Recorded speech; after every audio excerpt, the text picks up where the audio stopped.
নমস্কার দর্শক বন্ধুরা, রেস স্পোর্টসের পর্দায় আপনাদের সকলকে স্বাগত জানাই। আগামী ৩রা এপ্রিল আইএসএল এর প্রথম লেগের সেমিফাইনাল খেলতে মাঠে নামবে মোহনবাগান। সেই ম্যাচের আগে জোর কদমে প্রস্তুতি চালাচ্ছে সবুজ মেরুন ব্রিগেড। মোহনবাগান দলের বেশ কিছু ফুটবলার তারা কিন্তু জাতীয় দলের শিবিরে রয়েছে, তবে তাদেরকে ছাড়াই হোসে মলিনা বাকিদের নিয়ে কিন্তু পুরো দমে প্রস্তুতি সারছেন। সেখানে কিন্তু সকল বিদেশি ফুটবলাররা রয়েছে। বৃহস্পতিবার অনুশীলনে যেটা দেখা গেল, সাহাল আব্দুল সামাদ তিনি কিন্তু মূল দলের সঙ্গে অনুশীলন শুরু করলেন।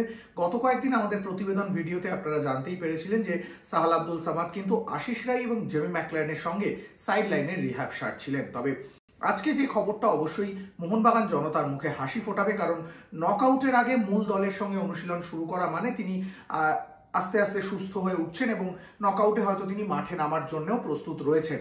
এখন দেখার কত দ্রুত তিনি প্রথম একাদশে জায়গা করে নিতে পারেন।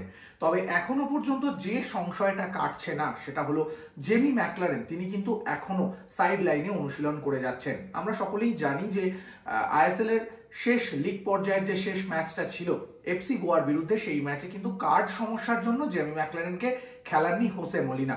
সেই সময় দেখা গিয়েছিল যে জেমি ম্যাকলারেন বেশ কয়েকটা অনুশীলনে মাঠের বাইরে রয়েছেন। তখন হয়তো মনে করা হয়েছিল যেহেতু শেষ ম্যাচটা ম্যাকলারেনকে মাঠে নামাবেন না মলিনা, সেই জন্যই হয়তো তাকে প্রিকশন হিসেবে তাকে মাঠের বাইরে রাখছে। তবে ছুটি কাটিয়ে দল অনুশীলনে ফেরার পরেও জেমি ম্যাকলারেন যেহেতু এখনো পর্যন্ত অনুশীলন শুরু করেননি, এটা কিন্তু যথেষ্ট চিন্তার কারণ হয়ে দাঁড়াচ্ছে। তবে যেটা মনে করা হচ্ছে হয়তো সামান্য কোনো অস্বস্তি রয়েছে, সেটা কাটিয়ে নেওয়ার জন্যই তিনি ফিজিওর তত্ত্বাবধানে রিহ্যাব করে তিনি হয়তো মূল দলের সঙ্গে অনুশীলন শুরু করবেন। অন্যদিকে আরও একটা যে বিষয় আমরা সকলেই চোখ রেখেছিলাম যে দিকটাতে, সেটা হলো মনবীর সিং, যিনি সদ্য ন্যাশনাল ক্যাম্পে এসে চোট পেয়েছেন এবং সেখান থেকে কিন্তু তিনি কলকাতায় ফিরে গিয়েছেন দলের সঙ্গে অনুশীলনে যোগ দেওয়ার জন্য। বৃহস্পতিবার মনবীর সিং দলের সঙ্গে অনুশীলনে যোগ দিলেন ঠিকই, কিন্তু তিনি কিন্তু বল পায়ে বা মাঠে নেমে অনুশীলন করলেন না। দেখা গেল যে প্রথম কয়েক মিনিট তিনি মাঠের ধারে সাইড লাইনে পায়ে বরফ বেঁধে বসে রইলেন এবং তারপর কিন্তু তিনি সাজঘরে ফিরে যান এবং শেষ দিকে কিছুটা সময় আবার সাইড লাইনে এসে সতীর্থদের অনুশীলন দেখেন।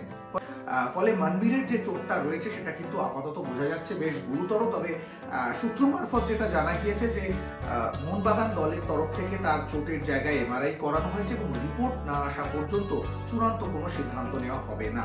এখন এটাই দেখার শেষ পর্যন্ত কবে মাঠে ফিরতে পারেন মনবীর সিং।